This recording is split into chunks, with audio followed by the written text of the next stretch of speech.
Bueno, hola. Antes de empezar con esta videoclase, quería comentaros así un poco el contexto. Entonces, resulta que con la academia con la que venía colaborando estos últimos tiempos, queremos empezar a impartir docencia online y, bueno, teniendo en cuenta la incertidumbre y las circunstancias, pues no tenemos muy claro cuál sería el modelo más adecuado. Entonces, voy a lanzar esta videoclase de prueba y os agradecería un montón que me pongáis en los comentarios, pues, vuestras sinceras opiniones y todas las críticas constructivas que se os puedan ocurrir, porque según mi criterio, el saber la opinión de los alumnos pues nos puede ayudar a ofrecerles lo que pudieran necesitar.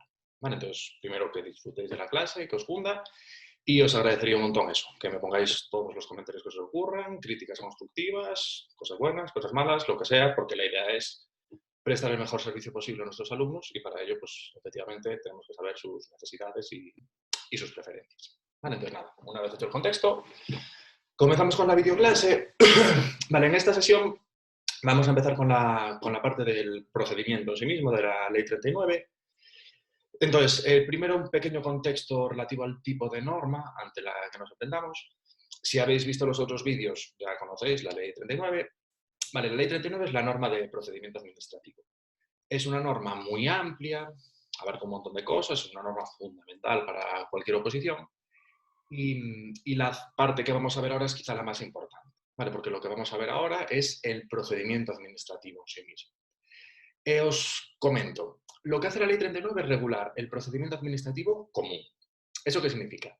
Que nos hace una regulación genérica para todos los procedimientos administrativos, que luego cada uno de ellos tendrá sus propias características, ¿no? Dentro del marco general que establece esta norma, de ese procedimiento administrativo común, cada uno de los diferentes procedimientos establecerá sus propias características. ¿Vale? Entonces vamos a ver un montón de cosas que no todos los procedimientos van a tener todo lo que vamos a ver en la ley. ¿Vale? Entonces, que sepáis que esto es común, que es genérico, que hace referencia a todas las posibilidades que existen en los diferentes procedimientos administrativos. Y luego, por si acaso, claro, yo os estoy hablando aquí de procedimientos administrativos, pero para que visualicéis a lo que me estoy refiriendo, nada mejor que algunos ejemplos. Entonces, primer procedimiento administrativo con el que más familiarizado estoy yo, que es el que trabajo en el día a día, es, por ejemplo, solicitar la ayuda de dependencia. Bueno, nosotros en el servicio de dependencia tenemos diferentes ayudas, pero un ejemplo de procedimiento administrativo es lo que tramitamos nosotros. ¿Vale? Es un procedimiento que se iniciaría por parte de los interesados, haciendo la solicitud y luego tendría un montón de trámites. Y luego, otro procedimiento administrativo que en vez de ser bueno, como serían las ayudas de dependencia, es malo porque nos puede perjudicar, pues yo qué sé, en tema de pesca, que te sancionen, por ejemplo, pues por pescar sin licencia. ¿No? Pues un procedimiento sancionador por pescar sin licencia, pues también sería un procedimiento administrativo. En este caso nos perjudicaría porque perdón, porque nos impondrían una sanción, pero bueno, os hacéis una idea, ¿no? Pedir una ayuda, pedir una beca, cualquier solicitud de ayudas públicas que hagamos serían procedimientos administrativos y también serían procedimientos administrativos cualquier sanción que nos puedan imponer los poderes públicos. Bueno, habría mucha más casuística, pero bueno, para que os hagáis una idea, eso es lo que son los procedimientos administrativos. Y entonces, en esta clase vamos a ver exactamente lo que sería la primera parte del procedimiento administrativo, que es la iniciación. Vale, de forma genérica yo os comento para lo que iremos viendo. Las fases del procedimiento, según la ley, son 4. Vale, tenemos la iniciación, luego tenemos la ordenación, bueno, hay bastante disputa a nivel doctrinal sobre si es una fase de verdad o no. Según mi criterio no lo es, pero según el de la ley sí. Luego de la ordenación tendríamos lo que es la instrucción, que es el grueso de la tramitación del procedimiento, la verdad, en la fase de instrucción, y luego tendríamos la finalización. Vale, entonces, fases son 4 y realmente, según mi criterio y según el de un sector importante de la doctrina, realmente fases como tal son 3. Iniciación, instrucción y finalización. Porque esa parte que le denomina la norma, que le denomina la ley ordenación, más que una fase en sí misma, son una serie de reglas que rigen durante todo el procedimiento. Vale, pero bueno, esa es mi opinión. La ley divide en 4 fases. Vale, la que vamos a ver, esta primera de la iniciación. Vale, lo primero que tenemos es que los procedimientos administrativos se pueden iniciar de 2 maneras diferentes. Pueden iniciarse o bien de oficio, o sea, porque la administración decide iniciar el procedimiento administrativo, o pueden iniciarse también a solicitud del interesado. Entonces, formas de iniciación, esas 2 son las que tenemos. Pero luego, lo que hace la ley en estos primeros artículos, el 55 y siguientes, es hablarnos de una serie de actuaciones que se van a hacer con carácter previo a la iniciación del procedimiento administrativo.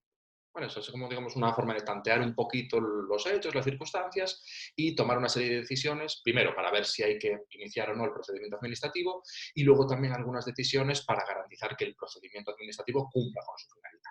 Vale, entonces vamos viendo y os comento. Vale, la primera de estas actuaciones que se hacen antes de iniciar el procedimiento sería lo que se denomina información y actuaciones previas. Vale, que esto aquí, la lógica de estas actuaciones, pues es más o menos intentar saber, intentar determinar si es necesario y es adecuado iniciar el procedimiento administrativo o no. Vale, son actuaciones que se hacen evidentemente con carácter previo, con anterioridad al inicio del procedimiento y el objetivo es pues, saber un poco las circunstancias, recopilar un poco de información para determinar si es necesario o no iniciar el procedimiento administrativo. Vale, esa sería un poco la lógica. Y luego, en el supuesto de que esas actuaciones previas se den en un procedimiento sancionador, entonces la ley nos dice cuál sería el objetivo concreto y nos dice que lo que tendrían que hacer esas actuaciones previas en los procedimientos sancionadores es, primero, intentar determinar los hechos, intentar identificar también a los responsables y conocer un poco las circunstancias relevantes que pudiera haber a su alrededor. Vale, entonces, de forma genérica, para cualquier procedimiento, las actuaciones previas están orientadas a informarnos un poquito sobre las circunstancias y saber si hay que iniciar o no el procedimiento. Y en el supuesto concreto de que estemos ante un procedimiento sancionador, pues hay que determinar exactamente, si se puede, obviamente, los hechos, las personas responsables y las circunstancias relevantes que pudiera haber alrededor de unos u otros. Vale, y luego, respecto a esas actuaciones previas en los procedimientos sancionadores, lo otro que hace la ley es decirnos a quién se le van a encargar. Vale, y la van a hacer aquellos órganos cuyas funciones sean investigación, averiguación e inspección. Y en el supuesto de que no haya algún órgano de estas características, pues lo hará aquel órgano o aquella persona que establezca el órgano competente para iniciar o resolver el procedimiento. Bueno, entonces, respecto a las actuaciones previas, en principio, si hubiera un órgano que tuviera funciones de investigación, averiguación, inspección o lo que sea, pues sería el competente para hacerlas. Y en el supuesto de que no hubiera un órgano que cumpliera con estas funciones, pues se le atribuirían al que le parezca oportuno, al órgano competente para iniciar o para resolver el procedimiento. Vale, y esto un poco de las informaciones previas. Y luego a mí en las clases, en las presenciales y bueno, en los vídeos también lo intento hacer así, siempre me gusta dar ejemplos, ¿no? Para que se visualice un poco a lo que me estoy refiriendo. Entonces, respecto a las actuaciones previas, que esto os diré que a mí cuando estudiaba, la verdad es que me costaba bastante entenderlo, o sea, me lo aprendí de la ley, bien, sin problema, pero no visualizaba muy bien a lo que se refería. Pero cuando empecé a trabajar y vi unas actuaciones previas, lo entendí perfectamente. O sea que entiendo yo que con este ejemplo os va a quedar claro a todos. Vale, os comento, yo el primer puesto que tuve en la Xunta era en vivienda. Vale, yo estaba en vivienda, bueno, tenía un puesto, la verdad es que estaba muy chulo, tenía un pedazo de despacho allí, bueno, era espectacular aquello. Vale, pues el puesto ese que tenía en vivienda, yo tenía acceso a prácticamente todos los expedientes que se tramitaban en el departamento, porque tenía que hacer informes de los recursos. ¿Vale? Yo era el jefe del servicio jurídico, entonces tenía que hacer los informes de los recursos. Entonces veía todos los expedientes. Vale, pues en los procedimientos sancionadores, en algunos antes de iniciarlos, se hacían unas actuaciones previas. ¿Y cómo era esto? Vale, nosotros en vivienda lo que teníamos, el grueso de nuestras actividades, básicamente iban orientados a facilitar vivienda a personas que estaban en situación de desamparo social o en situaciones muy comprometidas. Entonces, adjudicábamos un montón de viviendas de protección oficial. Vale, las viviendas de protección oficial, porque así lo establece la ley, tienen que utilizarse obligatoriamente como residencia habitual. Vale, nunca puedes tener una vivienda de protección oficial como segunda residencia. Por lo menos a efectos de la ley. Luego a la práctica ya sería otra historia. Pero a efectos de la ley, todas las viviendas de protección oficial tienen que destinarse a primera residencia. Entonces, las actuaciones previas que hacíamos en esos procedimientos sancionadores era, pues por el motivo que sea, llegaba a nuestros oídos que una persona a la que le habíamos adjudicado una vivienda de protección no la estaba usando como vivienda habitual, sino que lo usaba como segunda residencia. Entonces, las actuaciones previas consistían en que una inspectora de vivienda pues fuera a ese domicilio, se personara allí, bueno, primero iba a la casa directamente para ver si había alguien, si no había, en el supuesto de que no hubiera nadie, miraban el correo, el buzón, perdón, a ver si estaba lleno o no estaba lleno. Luego también dentro de estas actuaciones previas se podía a lo mejor ver los consumos de agua, los consumos de luz, se podían hacer a lo mejor también entrevistas a los restantes vecinos de ese edificio, y en función de esas actuaciones, de esa información que íbamos recopilando, pues decías, vale, si te queda muy claro que ese señor efectivamente sí que está viviendo en ese domicilio, pues ya no le incoó el expediente disciplinario, ¿no? El expediente sancionador, porque digo, vale, este señor está destinando la vivienda habitual a su objetivo, no merece la pena siquiera iniciar el procedimiento. Pero, sin embargo, si después de realizar esas actuaciones previas nos quedaban dudas o nos quedaba bastante claro que en esa casa no estaba viviendo nadie, en ese momento es cuando sí que iniciábamos el procedimiento sancionador. Entonces, yo creo que con esto, con lo de la vivienda, más o menos queda claro, ¿no? Son unas actuaciones que haces para ver si te merece la pena iniciar el procedimiento o no. Si te merece la pena, pues lo inicias, y si no te merece la pena, pues no lo inicias. Entonces, esa sería la lógica y un poco el ejemplo que yo creo que se entiende bien. Vale, y eso de la primera de las medidas. Y luego, otra de las medidas que se podrían adoptar o antes de iniciar el procedimiento o nada más empezarlo, serían las medidas provisionales. Vale, que aquí la lógica de las medidas provisionales es intentar garantizar la eficacia de la resolución que se pudiera dictar en el futuro. Vale, aquí yo creo que para identificar bien a lo que me refiero, podéis pensar en la prisión provisional, que eso obviamente no es un procedimiento administrativo, es un procedimiento penal, pero yo creo que a nivel conceptual más o menos viene a reflejar lo mismo. Y lo que tenéis que pensar es que cuando un juez decreta prisión provisional para una persona que está siendo enjuiciada, obviamente no hay sentencia. O sea, es una persona que judicialmente es inocente. Pero ¿qué ocurre? Que el juez estima que o bien por riesgo de fuga, o bien por riesgo de destrucción de pruebas, o bien por riesgo de reiteración delictiva, resulta más adecuado que esa persona, de forma provisional, esté en la cárcel en vez de que esté en la calle. Bueno, entonces, para garantizar que en el supuesto de que haya una sentencia sancionadora, una sentencia que le responsabilice de sus actos, pues que esa sentencia se pueda llevar a cabo y tenga sentido, pues se mantiene esa persona en prisión de forma provisional.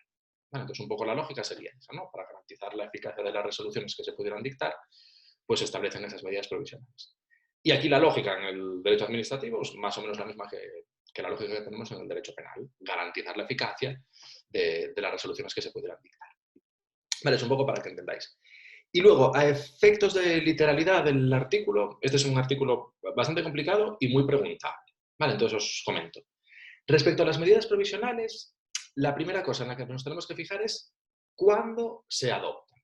Porque dependiendo de cuándo se adopten, el órgano competente para adoptarlas va a ser uno o va a ser otro. Porque si os fijáis, el punto primero nos habla de cuando se adoptan las medidas provisionales ya iniciado el procedimiento. Bueno, entonces, si el procedimiento ya está iniciado, el competente para adoptar medidas provisionales será el órgano competente para resolver. Vale, estas medidas se pueden adoptar de oficio o a instancia de parte y el objetivo, pues lo que os decía antes, asegurar la eficacia de la resolución que pudiera recaer. Vale, pero bueno, de aquí lo fundamental es eso, que si el procedimiento ya está iniciado, entonces el competente para adoptar las medidas provisionales será el órgano al que se le atribuye la competencia para resolver ese procedimiento. Eso es lo primero. Y luego tenemos que seguir, a la hora de adoptar estas medidas, esos principios de proporcionalidad, efectividad y menor onerosidad. Que aquí dicen muchas palabras, pero básicamente lo que nos están diciendo es que no podemos pasarnos de listos a la hora de establecer medidas provisionales. No podemos hacer un uso abusivo las administraciones de esa posibilidad que tenemos. Eso es básicamente lo que nos dicen con esos principios. Y luego, punto segundo, la otra posibilidad, que es que se adopten las medidas provisionales, pero antes de iniciarse el procedimiento. ¿Vale? Que esas son las más provisionales de todas, porque si el procedimiento ya está iniciado, ya vamos teniendo alguna información, pero bueno, algo vamos sabiendo. Si el procedimiento no está ni siquiera iniciado, ahí hay que ser más cautelosos, ¿vale? De hecho, vais a ver que la redacción es un poquito diferente en este punto que en el anterior. Pero bueno, antes de iniciar el procedimiento, la clave, para diferenciar un punto del otro, es que el competente para establecer, para decretar esas medidas provisionales, va a ser el órgano al que se le haya atribuido la competencia para iniciar o instruir el procedimiento. Entonces, si os fijáis, ya para ver las diferencias, la primera importante, en el punto 1, si el procedimiento está iniciado, el competente va a ser el órgano que tiene que resolver. Sin embargo, si el procedimiento no está iniciado, en ese supuesto las medidas provisionales las va a decretar el competente para iniciar o instruir. Ese es un matiz muy interesante. Si os fijáis, ya en ambos supuestos, estas medidas se pueden adoptar de oficio o en instancia de parte, o sea que eso es igual. Y luego, otra diferencia interesante, os decía ahora que cuando el procedimiento no está iniciado se es más exigente en cuanto a la adopción de las medidas provisionales, y fijaros que la literalidad del articulado ya lo podemos intuir, porque nos dice que cuando el procedimiento no está iniciado, si queremos adoptar medidas provisionales, solamente lo podremos hacer en casos de urgencia inaplazable y para proteger de forma provisional los intereses implicados. Vale, si os fijáis, esta cláusula, esa referencia a la urgencia inaplazable y a la protección de intereses, no la teníamos en el primer párrafo. Entonces es otra de las diferencias importantes. ¿Vale? Y luego, el parte final de este párrafo, lo que nos dice es, vale, tú adoptas las medidas provisionales antes de iniciar el procedimiento, pero luego, cuando se inicie el procedimiento, hay que hacer referencia a las mismas, ¿vale? Porque nos dice que cuando se dicta el acuerdo de iniciación, esas medidas provisionales que habíamos adoptado previamente, hay que o bien confirmarlas, o bien modificarlas, o bien levantarlas, ¿vale? Pero habría que hacer una referencia expresa en el acuerdo de iniciación. Bueno, entonces, adoptas las medidas antes de iniciar el procedimiento y en cuanto lo inicias, decides qué hay que hacer con esas medidas. Si seguimos adelante, si las cambiamos o las quitamos. ¿Vale? Pero habría que hacer una referencia. Y luego, muy, muy importante, quizá lo más preguntable de todo este artículo, este placito que tenemos aquí. ¿Vale? Lo de los 15 días siguientes. Entonces, ¿esto qué significa? Se adoptan medidas provisionales antes de iniciar un procedimiento. Vale, pues en los 15 días siguientes a la adopción de esas medidas provisionales, obligatoriamente habrá que iniciar el procedimiento.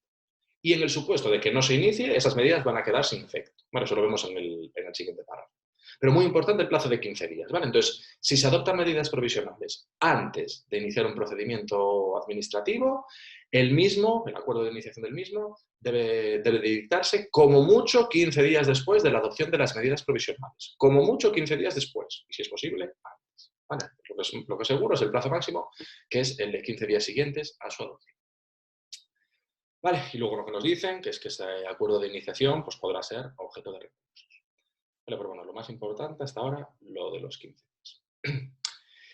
Y luego lo que os comentaba, ¿no? Os decía que lo de hacer referencia a las medidas provisionales en el acuerdo de iniciación es obligatorio, porque de hecho ya nos dicen aquí que esas medidas van a quedar sin efecto si no se inicia el procedimiento en ese plazo. Vale, entonces, si pasan los 15 días y no se inicia el procedimiento, las medidas provisionales se dejan de aplicar, o sea, quedarían sin efecto.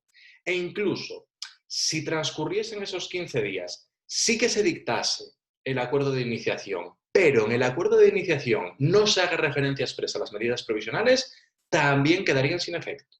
Por lo tanto, el plazo de 15 días nos obliga a dictar el acuerdo de iniciación y luego además nos obligan a que en el acuerdo de iniciación se haga una referencia a las medidas provisionales, porque si no se hace la referencia, aunque se haya dictado el acuerdo en plazo, las medidas provisionales quedarían sin efecto. Vale, nada, esto un poquito lioso, pero yo creo que es interesante, que merece la pena estudiar. Vale, y luego, punto tercero, bueno, aquí no hay mucho que explicar, es una numeración. Aquí lo que tenemos son las medidas provisionales que contempla la Ley 39. Vale, bueno, vemos, destaco quizá un par de ellas, pero bueno, esto nada, sería una lista de cosas de memorizar y ni siquiera sería muy, muy importante. Vale, no hay muchas preguntas en el histórico que manejo yo de preguntas oficiales, la verdad es que no hay muchas de esta parte. Pero bueno, vamos viendo. Tenemos primera de las medidas provisionales que se pueden adoptar, una suspensión temporal de actividades. ¿Vale? Muy importante lo de temporal, porque al ser una medida provisional será durante un tiempo determinado, hasta que se resuelva ese procedimiento administrativo. Luego también nos pueden imponer la prestación de fianzas. Luego el de la letra C, por ejemplo, este estaría muy de actualidad ahora con esta crisis sanitaria que nos enfrentamos. Nos hace referencia a la retirada o intervención de bienes productivos o suspensión temporal de servicio por cuestiones de sanidad, higiene o seguridad, o incluso cierre temporal de establecimientos por estas u otras causas. Claro, estoy muy seguro de que esto se va a dar en los próximos meses, por desgracia, mucho en nuestro país. Por ejemplo, pues, yo que sé, cualquier peluquería, cualquier restaurante, cualquier establecimiento que esté incumpliendo con estas normas que tenemos que seguir ahora para garantizar la distancia social, pues cualquier establecimiento de estas características pues podrán o bien retirarles los bienes productivos, impedirles prestar su servicio o incluso cerrarles de forma temporal el establecimiento. Bueno, pues sería una medida provisional. Imaginaos, pues un inspector de sanidad se persona en una peluquería, ve que esa peluquería a priori está incumpliendo con la normativa en materia de sanidad y de seguridad, pues mientras se tramita el procedimiento sancionador, para evitar que en esa peluquería se puedan infectar personas, pues por si acaso se procedería al cierre temporal del establecimiento. ¿Vale? Sería una medida provisional, pues lo dicho, para garantizar la eficacia de la posible sanción que le pudieran imponer a esa peluquería. Vale, bueno, sí, cuento la historia porque yo creo que es más o menos adecuado en estos momentos en los que nos encontramos. Luego, siguiente posibilidad, nos habla del embargo preventivo. ¿Vale? Se puede hacer un embargo preventivo de cualquier cosa que sea valorable, ¿no? Que se pueda computar en dinero. Luego también habría la posibilidad de depósito, retención o inmovilización de cosas muebles. Bueno, por ejemplo, un coche, que es un bien mueble, pues podría ser inmovilizado mientras se tramita un procedimiento. Luego también podrían quitarnos el dinero que estuviéramos percibiendo en el supuesto de que la actividad sea ilícita, ¿no? Nos habla de intervención y depósito de ingresos cuando se considere que la actividad es ilícita. Luego también nos pueden obligar a consignar o constituir las cantidades que se reclamen. O, por ejemplo, si tienes una deuda a lo mejor con la administración, mientras terminas el procedimiento administrativo para concretar la cuantía, pues te pueden obligar a consignar un importe determinado. Luego el de la letra H, este iría orientado a personas que están recibiendo pagos por parte de la administración, pues que son ingresos a cuenta, que te esté pagando la administración, pues a esas personas se le podrían hacer retenciones de esos ingresos a cuenta. O sea, la administración te está pagando un dinero por algo que hiciste, por algo que estás haciendo, pues puede dejar de pagarte ese dinero de forma transitoria hasta que se tramite ese procedimiento. Y luego tenemos la que actúa como cajón desastre, que es pues cualesquiera otras que se puedan establecer.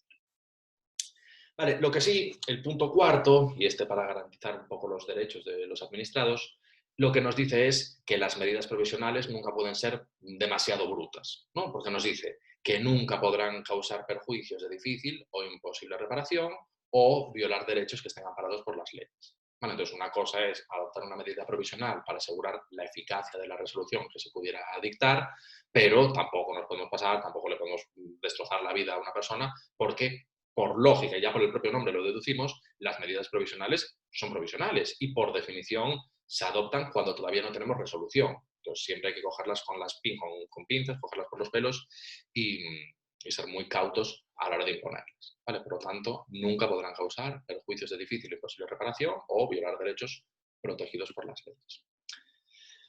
Vale, y luego os comentaba que estas medidas provisionales se pueden adoptar incluso antes de iniciar el procedimiento o también ya iniciado el mismo. Pero lo que es seguro es que los procedimientos administrativos, a medida que van avanzando, pues vamos obteniendo nuevas informaciones, vamos sabiendo más cosas, sabes un poco de lo que ha ocurrido.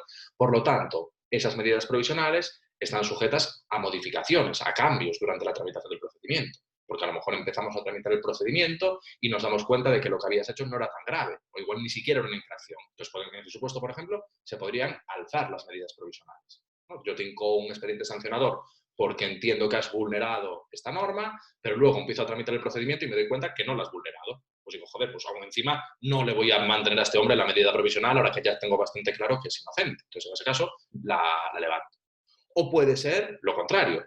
Te establezco una medida provisional al iniciar el procedimiento pensando que lo que hiciste es un poco grave, pero luego a lo mejor voy recopilando más información y me doy cuenta que no es un poco grave, es que la has liado que flipas. Y entonces ahí digo, joder, pues esta medida provisional se queda corta, voy a ampliar. Vale, entonces eso sería la modificación. Vale, entonces ahí es bastante lógico, ¿no? A medida que van apareciendo nuevas informaciones, pues las medidas provisionales también pueden ir variando. Pueden ser tanto alzadas como modificadas. Y esto se podrá hacer o bien de oficio, porque la propia administración lo decide hacer, o bien a instancia de parte, pues porque alguno de los interesados en el procedimiento lo solicita. Y luego, último párrafo, y pasamos al siguiente artículo, y este de sentido común. En todo caso, las medidas provisionales se van a extinguir cuando surta efecto la resolución administrativa que finaliza el procedimiento. Claro, esto es muy lógico, porque por definición las medidas provisionales son provisionales hasta que no se dicta la resolución. En el momento que se dicta la resolución, pasa a producir efectos jurídicos la resolución y las medidas provisionales los dejarían de producir. Bueno, entonces, este último párrafo pues, deriva del nombre que se le ha puesto a estas medidas, que son provisionales. Vale, y así el 56. Luego, el 57, este ya cambia un poco de tercio. Este es un artículo que se introduce para intentar ganar en eficiencia, ¿no? Por parte de la administración. Ya sabéis que tenemos, por desgracia, mucho atraso. De hecho, por desgracia, también somos muy ineficientes. Entonces, todo lo que sea establecer medidas para que agilicemos los plazos y seamos un poquito más eficientes, pues son cosas que se agradecen. Y entonces, aquí lo que nos vienen a decir es que cabe la posibilidad de que si hay varios procedimientos administrativos o varios trámites que son muy similares, se pueden acumular en uno solo. Vale, eso es lo que sería la acumulación. Varias cosas que son muy parecidas, procedimientos, trámites muy parecidos, los fusionamos todos para ganar en eficiencia. Entonces, fijaros que nos dice, el órgano que inicia o tramita un procedimiento puede disponer, puede decidir, ya sea de oficio o ya sea a instancia de parte, que se acumule con otros con los que guarde identidad sustancial o íntima conexión. O sea, una forma así muy pomposa de decir que sean parecidos. Entonces, si los procedimientos son muy parecidos, pues se podrán fusionar, pero nos establecen un requisito, que por otra parte es lógico, que es que tiene que ser el mismo órgano el que tramita y el que resuelve. ¿Vale? Eso es lógico, ¿no? Porque no vas a fusionar dos procedimientos o dos trámites que corresponden a diferentes órganos. Entonces, ¿quién lo tramita? Claro, sería un Cristo. Entonces, esto se podrá hacer siempre que le corresponda tramitar y resolver al mismo órgano. ¿Vale? Y luego, esto es el primer párrafo para que entendáis, y yo creo que se entiende bien. Pero luego, por el motivo que sea, la pregunta que más veces he visto, y esta sí que la he visto un montón de veces, de este artículo, es esto que tenéis aquí. Es una tontería, es súper fácil, pero lo han preguntado un montón de veces, lo he visto muchas veces en preguntas oficiales. Y lo que nos dicen es que contra el acuerdo de acumulación no cabe recurso. Simplemente, contra el acuerdo de acumulación no cabe recurso. Lo único que hay que saber. ¿Y esto qué es lo que significa? Pues que si tú eres parte de un procedimiento y otra persona que no conoces de nada están tramitando un procedimiento que es muy similar al tuyo, si la administración decide acumularlos los dos, te aguantas. Te guste o no te guste, los van a acumular porque no tienes la posibilidad de interponer recursos. Eso es lo que viene a decir, que la posibilidad de acumular es algo que puede hacer la administración y que nosotros no tenemos nada que decir. ¿Por qué? No. Vale, así es lo que sería la introducción. Y luego, del siguiente bloque, de la siguiente sección, nos hablan de las modalidades que existen para iniciar los procedimientos de oficio. Entonces, para iniciar procedimientos de oficio, que acordaros que de oficio es cuando hace la administración porque quiere, o sea, la propia administración decide iniciar el procedimiento, vale, pues las formas de iniciación de oficio que vamos a ver son 4. ¿Vale? Yo creo que son fáciles de aprender, interesante que las manejes. Vale, primera de las posibilidades es lo que se llama el inicio por propia iniciativa. Vale, que esto es muy lógico, yo creo que el nombre bastante elocuente, se inicia un procedimiento por propia iniciativa cuando el órgano que tiene la competencia para iniciar el procedimiento decide iniciar, ¿vale? Ya sea porque conoce de forma directa o indirecta los hechos o las circunstancias que hacen necesario iniciar ese procedimiento. Pero bueno, básicamente esto es un órgano que tiene atribuida la competencia para iniciar un procedimiento, le llegan a sus oídos ciertas informaciones que le hacen ver que es necesario iniciar el procedimiento y entonces, por su propia iniciativa, decide iniciar. Bueno, pues, yo creo que muy sencillo. Propia iniciativa es que el competente para iniciarlo decide iniciar, sin más. Luego, siguiente posibilidad, yo creo que también facilita, inicio del procedimiento como consecuencia de orden superior. Vale, pues ¿qué es un orden superior? Pues yo creo que el nombre bastante elocuente también, una orden que te da tu superior obligándote a iniciar el procedimiento. Sin más, o sea, el órgano que es superior jerárquico del competente para iniciar el procedimiento, pues le da una orden a su subordinado, que es el competente para iniciarlo, pues para que inicie ese procedimiento. O sea, ¿esto qué es? Pues básicamente que tu jefe te dice, oye tío, inicia este procedimiento que es competencia tuya. Sin más, o sea, que los nombres la verdad es que en este bloque son muy elocuentes, por lo menos según mi criterio, las 4 formas de iniciación, a poco que podamos deducir del nombre, yo creo que las identificamos fácilmente. Vale, entonces eso. Orden superior, orden que da el superior jerárquico del competente para iniciar para que su subordinado inicie el procedimiento. Y luego, punto segundo, nos habla de forma expresa para los procedimientos sancionadores. Vale, entonces, lo que nos dice es, si es una orden superior para iniciar un procedimiento sancionador, entonces, en esa orden nos tienen que decir, primero, quiénes son los responsables. Bueno, los presuntamente responsables. Luego nos tienen que decir las conductas o los hechos, o sea, lo que ha pasado y cómo se tipifica, o sea, en qué tipo de norma viene establecido que esos hechos o esas circunstancias son merecedoras de una sanción.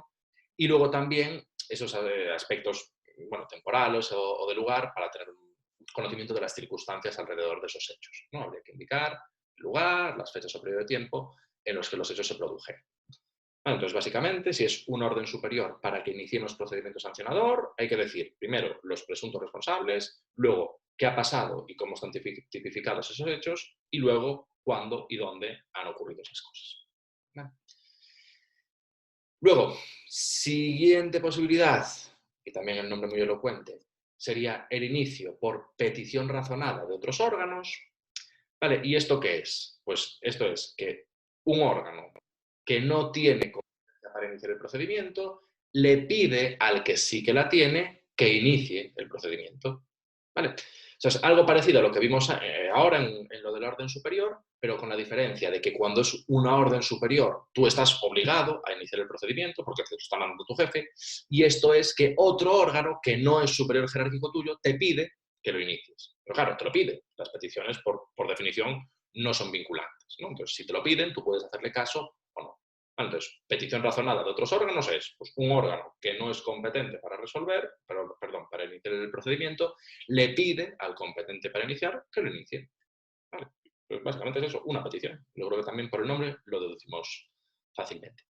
Y luego lo que os decía, las peticiones no son órdenes, por lo tanto la petición no es vinculante. Ahora bien, si tú recibes una petición razonada para que inicies un procedimiento y decides no iniciarlo, tienes que decir por qué no lo has iniciado. Pero tendrás que dar las explicaciones al órgano competente sobre el por qué no has iniciado ese procedimiento. ¿Vale? Pero bueno, lo importante es que la petición no es vinculante. Y luego, respecto a los procedimientos sancionadores, fijaros que nos hacen una regulación muy similar a la que acabamos de ver en el artículo anterior. Porque si tú haces una petición razonada de que se inicie un procedimiento sancionador, tienes que dar la misma información. Los presuntos responsables, los hechos o las conductas, así como su tipificación, y también el lugar y fecha.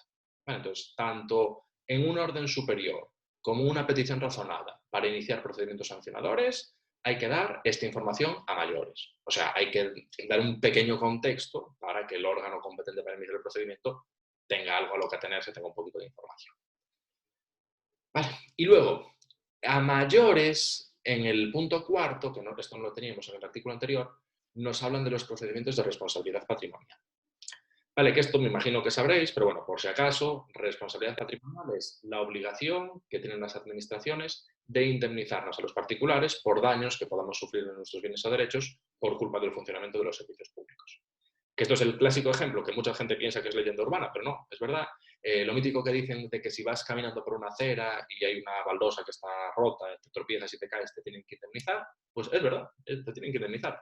Siempre que seas capaz de acreditarlo, claro, pero te tienen que indemnizar, porque eso es la responsabilidad patrimonial, ¿no? Si la vía pública está en mal estado, es responsabilidad de las administraciones. Si yo me lesiono por su culpa, me tendrán que indemnizar. Vale, eso es de verdad, eso es algo verídico, algo que ocurre. Pero bueno, la cuestión, volviendo a esto, cuando nos encontramos ante una petición razonada para iniciar un procedimiento de responsabilidad patrimonial, habrá que dar una información a mayores. ¿Vale? Que hay que decir, primero, individualizar la lesión producida, hacer referencia a cómo se relaciona esa lesión con el funcionamiento de los servicios públicos, o sea, la causalidad. Si es posible, hacer referencia a la evaluación económica de esa lesión y luego, muy importante, hay que decir el momento en el que la lesión se produce. ¿Vale? Eso veremos más adelante, hacia el final de la clase, que el tema de los plazos en responsabilidad patrimonial es muy importante. Vale, y así la tercera forma de iniciación. Y luego, la última que tenemos es el inicio del procedimiento por denuncia. ¿Vale?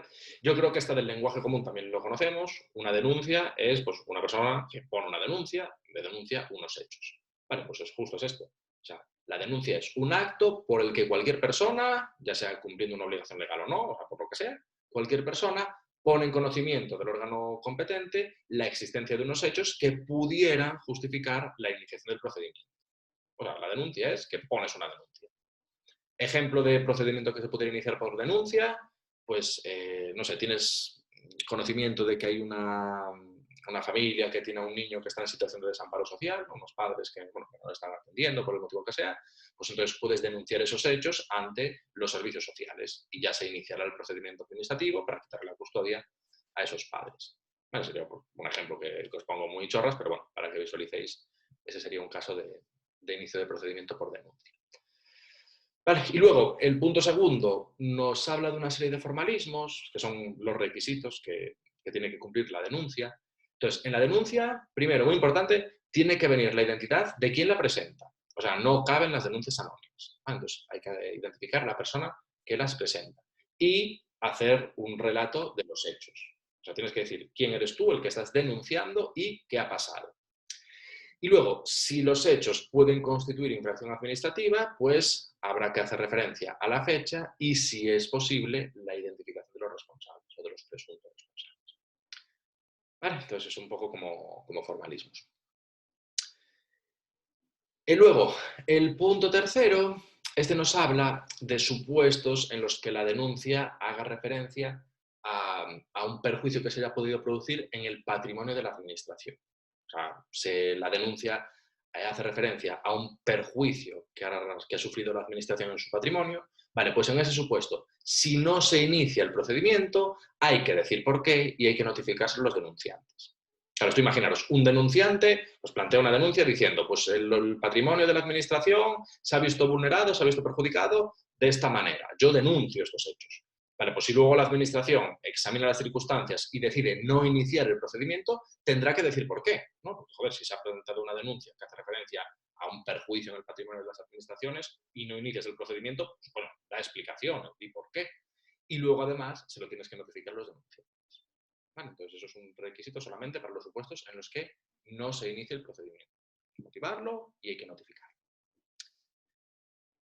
Y luego, punto cuarto, este interesante porque es modificación bastante reciente de la Ley 39.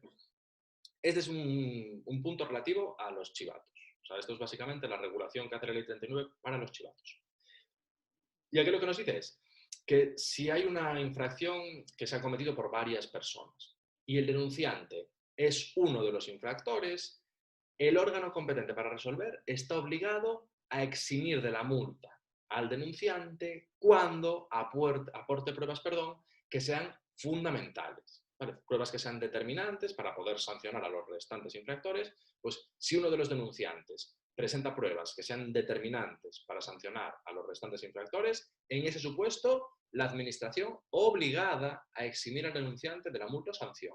¿Vale? Y fijaos que no es una posibilidad, ¿eh? No es podrá eximir. No. Nos dice deberá eximir, o sea, obligatorio. ¿Vale? Entonces, el chivato, básicamente, si tú te chivas y aportas pruebas que permitan sancionar a los restantes infractores, en ese supuesto, eximir obligatoriamente, porque así lo establece la ley, de la multa o sanción. ¿Vale? Eso es fundamental. Y luego, además, nos dice que también tienes que reparar el perjuicio causado, o sea, de alguna manera compensar los efectos perjudiciales que hayan podido tener tus actuaciones. Vale, pero ahí la clave para que no se eximan, para que la administración esté obligada a eximirnos, es que las pruebas que aportemos sean determinantes, ¿no? Que permitan iniciar o comprobar la infracción cuando no haya elementos suficientes. Vale, o sea, no tenemos pruebas suficientes y tú nos aportas las que son determinantes, pues tú quedas exento de la multa o de la sanción. Y luego, en el otro supuesto, que es que tú nos aportes pruebas que no sean determinantes, pero que nos ayuden, en ese supuesto, en vez de eximirte del pago de la multa o sanción, pues lo que hacemos es reducir la multa o la sanción. ¿Vale? Entonces, si nos aportas algo que es totalmente fundamental, que sin ello no podríamos sancionar a los demás, ya quedas totalmente exento de la responsabilidad. Y si lo que haces es darnos alguna información que nos ayuda, pero que no es tan determinante, o sea, que nos viene bien, pero que no es totalmente vital para que podamos sancionar a los demás, en ese supuesto lo que haremos será reducirte la multa o sanción. ¿Vale? Entonces esa sería la diferencia. Y luego en ambos casos se exige, esto es bastante lógico, que cesemos o que cese el denunciante en la participación de la infracción y que no se hayan destruido pruebas. Pero bueno, esto yo creo que es bastante lógico. Y luego, punto quinto, esta es una cuestión de procedimiento, formalismo, efectos de procedimiento, que lo que nos viene a decir es que el hecho de presentar una denuncia no nos convierte en interesados. ¿Vale? Entonces, la presentación de la denuncia no convierte por sí misma esa condición de interesado. Entonces, el hecho de denunciar no implica que te conviertas en interesado. Eso es lo que tenemos. Y luego, siguiente artículo, este ya habla específicamente de los procedimientos sancionadores. Vale, entonces aquí vamos a ver regulación específica para el inicio en procedimientos sancionadores. Entonces, lo que tenemos es, primero y muy importante, y de sentido común por otra parte, es que los procedimientos sancionadores se van a iniciar siempre de oficio. ¿Vale? Siempre de oficio. Algo, digo yo, es que de mero sentido común, porque no creo que haya nadie que esté tan loco de mandar una solicitud a una administración para que le sancione, ¿no? Sería bastante demencial. Y por si acaso es que ya ni lo permite la administración, o sea, ya la ley ni siquiera lo permite. Pero bueno, es que aunque estuviera permitido, estoy bastante seguro de que nadie presentaría solicitudes para que le sancionen. O sea, no tendría mucho sentido. Pero bueno, como hay gente para todo, pues por si acaso, ya la propia ley establece que los sancionadores siempre se iniciarán de oficio. Y luego, además, se establece una cuestión que aparte es lo habitual en todos los procedimientos administrativos, pero aquí va a ser en el 100%, es que va a haber la debida separación entre la fase instructora y la sancionadora. ¿Eso qué significa? Que va a haber un órgano que tramite el procedimiento, que lo instruya, y otro órgano diferente que sea el que imponga la sanción. Entonces, uno tramita, instruye el procedimiento, hace las actuaciones ordinarias y cuando ha acabado de realizar sus actuaciones, sus labores de instrucción, le remite al competente una propuesta de resolución. Y el competente para resolver, que es otro órgano diferente, es el que impone la sanción. Y esto es una muy buena medida para intentar garantizar la justicia y la objetividad de las resoluciones sancionadoras. Porque muchas veces pasa, no solo en los expedientes sancionadores, en cualquier expediente, que si estás mucho tiempo con él, y os lo digo por experiencia, si estás mucho tiempo con él, o sea, puede ser como que tengas tendencia o a intentar favorecer o a intentar perjudicar a la persona, porque te involucras en lo personal. Al final somos seres humanos, tenemos emociones, y a lo mejor si la historia que te están contando de un expediente sancionador, pues lo ves y es una persona que tiene unas circunstancias muy jodidas, muy fastidiadas y que tuvo mala suerte, que fue un error muy manifiesto que le va a conllevar unas consecuencias muy, muy perjudiciales y quizás desproporcionadas a tu juicio, pues a lo mejor, no sé, pudieras intentar de forma incluso subconsciente favorecerle de alguna manera. O al revés, o puede ser que tú estés tramitando el expediente y lo que ves ahí te parece fatal, dices, parece que es un impresentable, un desgraciado, que lo ha hecho todo mal, que es un desaprensivo, y a lo mejor en ese caso pues intentas fastidiar al interesado. Entonces, para intentar evitar que las predisposiciones personales que pueda tener el que instruya el procedimiento determinen el sentido de la resolución, se separan. Uno instruye y otro diferente resuelve. Entonces, si yo me he involucrado mucho en lo personal y la propuesta de resolución que hago no es objetiva y no es justa, ya estará ahí el competente para resolver, para supervisar mi instrucción. Bueno, entonces, la gracia es esa, intentar que al ser dos personas diferentes, pues, digamos, la implicación moral, anímica y personal que pueda tener el que lo instruye no afecte al que tiene que dictar la resolución. Esa sería un poco la lógica. Vale, luego, el punto segundo, bastante de sentido común, porque lo que nos están hablando ahí es de que no puede haber vías de hecho. Lo que nos dice es que en ningún caso nos van a poder imponer sanciones sin que se haya tramitado el procedimiento. Es lógico porque si la administración realiza actuaciones materiales sin amparo jurídico, incurre en vía de hecho y eso está prohibido. Por lo tanto, nunca nos podrán imponer sanciones sin que se haya tramitado el procedimiento propio. Bueno, bastante lógico. Vale, y luego el punto tercero, cuestión temporal, también no tiene mucha historia, nos dice que no se puede iniciar un nuevo procedimiento sancionador por hechos o conductas en los que el interesado, el infractor, perdón, persista de forma reiterada hasta que no recaiga la primera resolución sancionadora con carácter ejecutivo. Entonces tú estás haciendo algo, lo vas haciendo de forma reiterada, de forma continuada, te incoan un expediente sancionador y tú sigues haciendo esa cosa por lo que te han incoado el expediente sancionador. Vale, pues no te van a poder incoar otro más hasta que no finalice el primero que te han incoado. O sea, aquí lo que te vienen a decir es que sobre los mismos hechos que vas haciendo de forma reiterada no se pueden solapar dos procedimientos sancionadores. Algo lógico, ¿no? Te harán uno y cuando acabes ya si tal, te harán otro. Pero, joder, que se solapen dos tampoco tendría mucho sentido. Vale, y eso del 63. Y luego, el 64 nos habla de una serie de formalismos, ¿no? que tienen que constar o que se tienen que cumplir en los acuerdos de iniciación de los procedimientos sancionadores. Lo primero que tenemos, de lógica pura, nos dice que el acuerdo de iniciación hay que comunicárselo al instructor del procedimiento. Eso, pues claro, ¿no? Si tengo que instruirlo, que menos que me avises de que lo voy a tener que instruir. Esto, por sentido común, lo sacamos. Y luego, además, nos tendrán que trasladar las actuaciones que existan. Porque, bueno, pues sí, si tengo que instruir el procedimiento, joder, dame toda la información que sea necesaria, todos los datos que tengas, apórtamelos para que lo pueda instruir bien, sin más. Y luego, aparte, también, lógico, hay que notificárselo a los interesados. Eso, pues claro, me vas a incoar un expediente sancionador que menos que lo sepa, ¿no? Que lo estés tramitando. Esto todo de sentido común, la verdad, no puede ser de otra forma. Y luego, aparte, acordaros que antes veíamos la posibilidad de que se iniciaran por denuncia los procedimientos de oficio. Vale, pues la incoación del expediente sancionador se va a comunicar a los denunciantes solamente cuando las normas del procedimiento lo prevean. ¿Vale? Entonces, ojo, acordaros que antes veíamos que ser denunciante no te convierte en interesado y ahora vemos que aunque tú denuncies y se inicie el procedimiento, solamente te lo van a comunicar en aquellos supuestos que la normativa lo establezca. O sea, que no siempre. Puede ser que tú denuncies unos hechos, esos hechos sean ciertos, se incoe el expediente sancionador, pero a ti pudiera ser que no te avisasen. ¿Vale? Eso va a depender de la normativa reguladora en cada sector. Y luego, punto segundo, lista de cosas. Entonces, el acuerdo de iniciación, lo que tiene que contener. Pues nada, lista de cosas de memorizar, aquí poco hay que explicar. Vale, lo primero que tiene que constar en el acuerdo de iniciación, identificación de los responsables. Bueno, lógico, ¿no? Saber a quién se va a imputar. Luego también tienen que constar los hechos, su posible calificación y las sanciones que pudieran imponernos en el supuesto de que al final nos las impusieran. Luego también tiene que constar el instructor y en el supuesto de que haya un secretario en ese procedimiento. También tiene que constar en el acuerdo de iniciación. Luego también hay que hacer referencia a cuál es el órgano competente para resolver el procedimiento y por qué es el órgano competente para resolver, o sea, qué norma le da esa competencia. Luego también, en el supuesto de que se hayan adoptado medidas provisionales, habrá que hacer referencia también. Y acordaros que si no se hacía referencia a las medidas provisionales en el acuerdo de iniciación, las mismas quedaban sin efecto. Bueno, además, así ya vamos viendo cómo se relacionan unos artículos con otros, ya vamos viendo un poco la visión global de esta sección. Luego también en el acuerdo de iniciación nos tienen que decir que tenemos la posibilidad de formular alegaciones y que tenemos también derecho a la audiencia. Y luego podrían decirnos más cosas, pero este es el contenido mínimo que establece la ley 39. Vale. Y luego, y el punto tercero, nada, mucho menos importante, nos habla de un supuesto excepcional, ¿vale? Para aquellos casos en los que cuando se dicta el acuerdo de iniciación no se pudiera calificar los hechos, pues la calificación se podrá hacer posteriormente a través de lo que la ley denomina un pliego de cargos.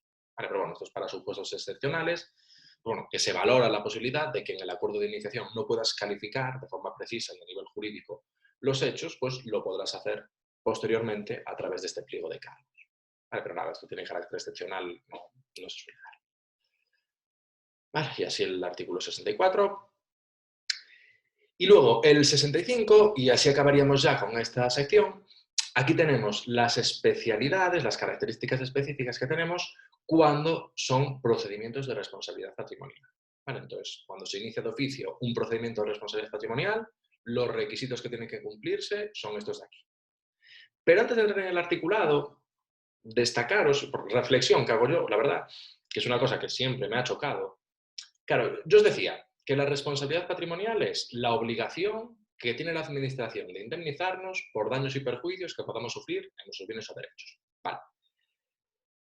Lo normal sería pensar que los procedimientos de responsabilidad patrimonial solo se inician a solicitud de los interesados, ¿no? O sea, yo sufro la lesión, sufro el daño y presento mi reclamación de responsabilidad patrimonial, hago mi solicitud. Sería lo lógico. Pues increíblemente, por lo menos para mí, cabe la posibilidad también de que los procedimientos de responsabilidad patrimonial se inicien de oficio, que es, joder, es algo súper llamativo, por lo menos para mí. O sea, cabe la posibilidad de que sea la propia administración la que diga, oye, a fulanito de tal, por estas actuaciones que hicimos, le hemos perjudicado y ha sufrido un daño en este bien o en este derecho. Pues venga, vamos a indemnizarlo. Es bastante llamativo, ¿no?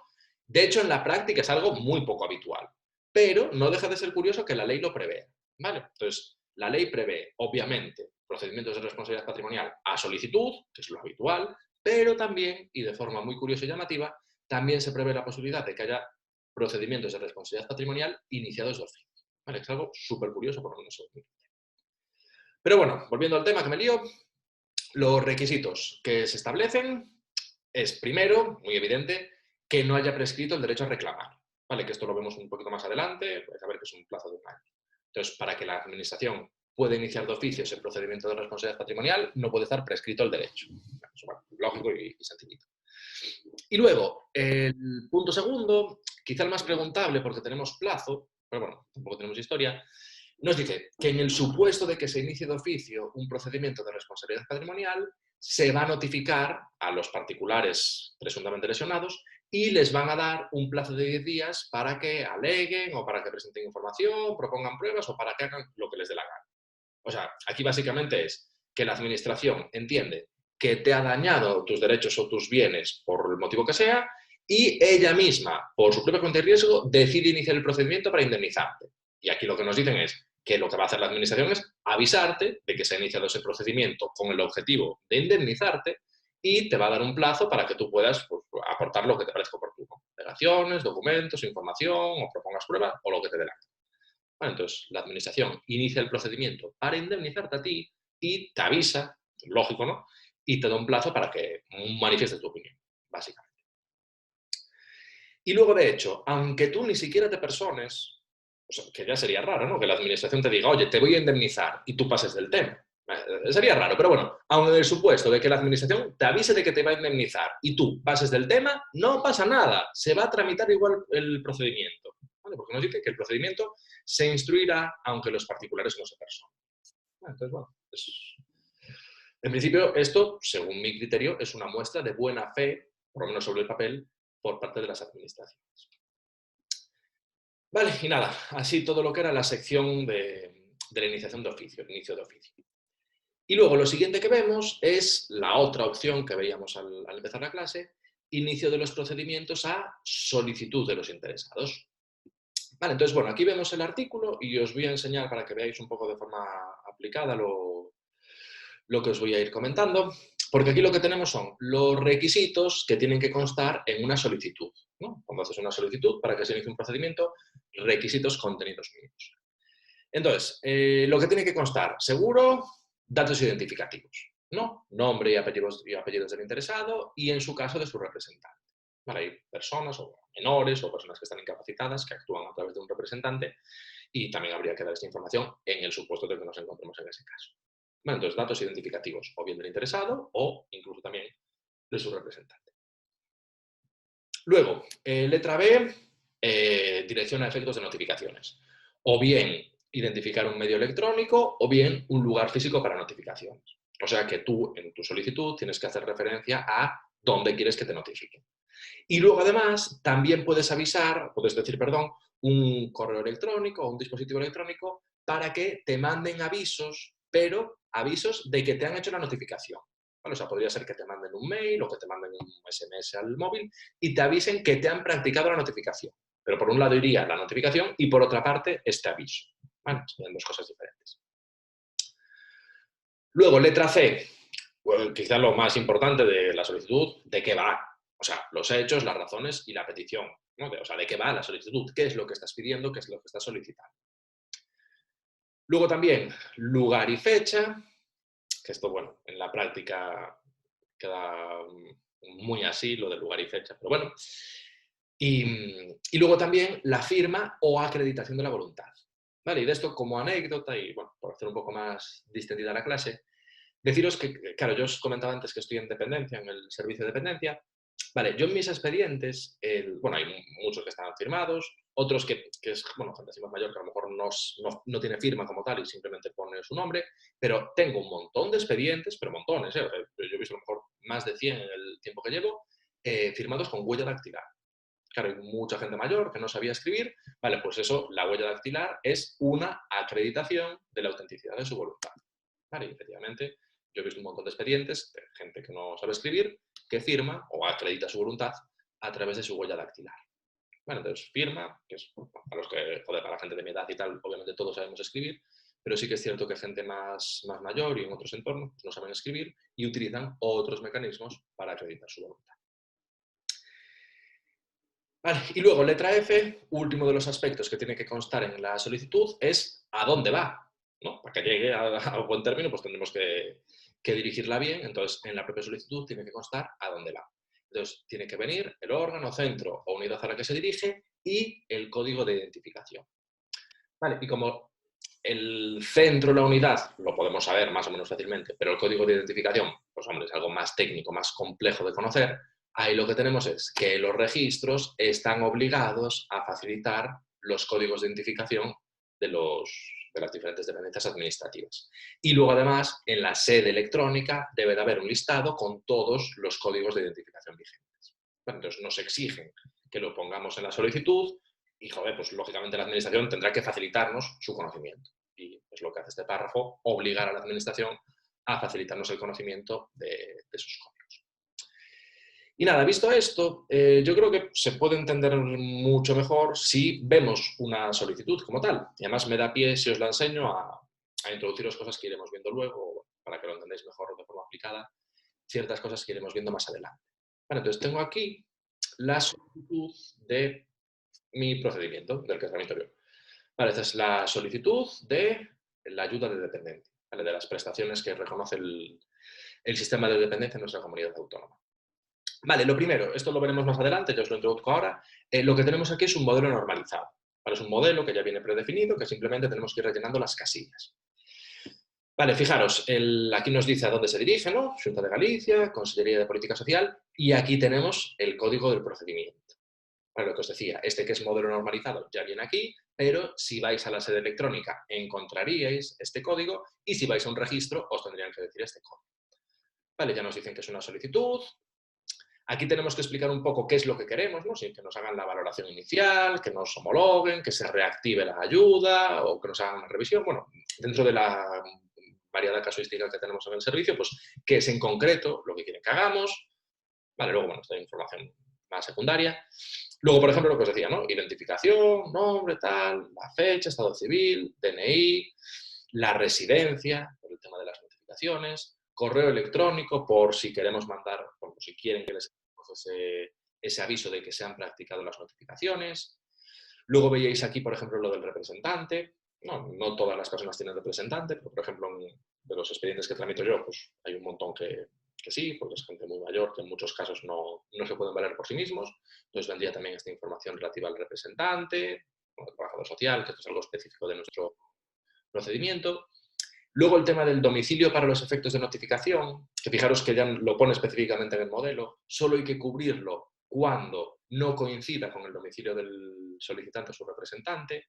Y esto, paradójicamente, ocurre bastante, que algunas personas tienen un domicilio a efectos de notificaciones y otro domicilio para el resto de cuestiones, temas fiscales o por el motivo que sea, hay gente que tiene un domicilio para notificaciones y otro domicilio para las restantes circunstancias. Esto, por ejemplo, de los que trabajo yo en dependencia, claro, muchas veces los señores mayores, las cartas que mandamos además son muy liosas, entonces no se enteran de nada de lo que les decimos, entonces muchas veces nos ponen de domicilio para notificación pues sus hijos o sus nietos, una persona que es más joven, que tiene más soltura y más facilidad y que les es más fácil entender las cartas que enviamos, que por otra parte son cartas muy poco claras y muy mal redactadas. Pero bueno, eso quedaría para otro momento. Vale, entonces nada, domicilio de notificaciones solo cuando sea diferente del que hemos visto anteriormente. Nada, luego, bueno, vendrían ya cosas muy específicas de nuestro procedimiento en concreto, ¿vale? Bueno, de unidad de convivencia, temas de la dependencia, bueno, requisitos específicos que solicitamos, bueno, que exigimos para dar nuestras ayudas, bueno, así más cosillas, tal, bueno, esto poco importante, poco importante, poco importante. Luego aquí tendríamos una declaración responsable que se hace, que veremos más hacia el final. Luego hay que hacer referencia a documentación que podemos incluir a mayores en nuestra solicitud, que de esto también veremos alguna otra referencia a continuación en la clase. Tenemos un glosario con las instrucciones y luego, lo que os decía, la firma, el lugar y la fecha. Vale, entonces, bueno, yo creo que más o menos así vemos un poco de forma aplicada todos los requisitos que establecía el artículo 66 respecto al contenido mínimo de todas las solicitudes. Entonces, bueno, más o menos así yo creo que lo visualizamos. Y luego, volviendo a esto, lo siguiente que nos dice la ley es que si muchas personas tienen pretensiones coincidentes o similares, pueden presentar una única solicitud. No hay muchas personas que quieren lo mismo, pues en vez de presentar muchas solicitudes, las fusionan en uno solo. Que esto, si os acordáis, antes veíamos la opción inversa, que era que nos llegaran a nosotros, a la administración, muchas solicitudes parecidas y nosotros las fusionásemos. Vale, pues esto es la posibilidad de que ya los interesados fusionen sus solicitudes en una sola. Entonces puede ser que nos lleguen a la administración y nosotros las fusionemos, o puede ser incluso que los propios interesados fusionen sus solicitudes y nos manden una sola. Vale, al final la lógica aquí siempre es ganar en eficiencia. Vale, entonces eso, cabe esa posibilidad, salvo que una norma específicamente establezca lo contrario. Vale, Luego, punto tercero. Este es muy interesante y, bueno, lo vemos y os doy consejo. Esto es una forma de intentar garantizar que los interesados puedan acreditar que han presentado solicitudes. Porque nos dice que es de cualquier solicitud, comunicación o escrito que se presenten ante la Administración, se podrá exigir un recibo que acredite la fecha y la hora de presentación. O sea, ¿esto qué es? Pues dar la posibilidad a los administrados de que de alguna manera puedan acreditar que efectivamente han presentado ese documento, esa comunicación o esa solicitud. ¿Vale? Entonces, esto es un imprescindible. O sea, el consejo que os doy es que siempre, siempre, siempre, siempre que presentéis algo en un registro, tenéis que salir de allí con una pegatina que acredite que ese papel se ha presentado en ese registro, ese día y esa hora. Es fundamental. O sea, tener un mecanismo para acreditar que has presentado los documentos es básico. Y os lo digo por experiencia, porque muchas veces, tampoco vamos a exagerar, pero no es extraño que los papeles se pierdan. Y es así, es triste, pero es cierto. No es extraño que los papeles se pierdan. Por lo tanto, si tú presentas un papel y ese papel se pierde y no llega a su destinatario, el destinatario va a decir, oye, que fulanito no lo presentó. Y te van a mandar una carta y te dirán, pues no has presentado con plazo, archivamos tu expediente. Entonces llegará eso y dirás, hostia, pero si yo lo presenté en este registro, en este sitio. Claro, pues si lo has presentado en ese registro, en ese sitio, tienes que tener alguna forma de acreditar. Entonces es fundamental que siempre que presentéis algo ante una administración, salgáis del lugar con una pegatina. O si lo hacéis por medios electrónicos, pues mucho más fácil porque ya queda constante. Vale, pero lo que seguro es que siempre, siempre, siempre es necesario poder acreditar que efectivamente se han presentado los papeles, que las solicitudes o lo que sea. Vale. Luego, punto cuarto, una obligación que se le establecen a las administraciones, que es facilitar la posibilidad de hacer una presentación masiva de solicitudes.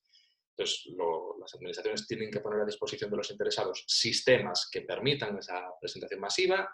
Lógicamente, serán de uso voluntario, no nos van a obligar a hacer esas presentaciones masivas, pero nos lo tienen que permitir.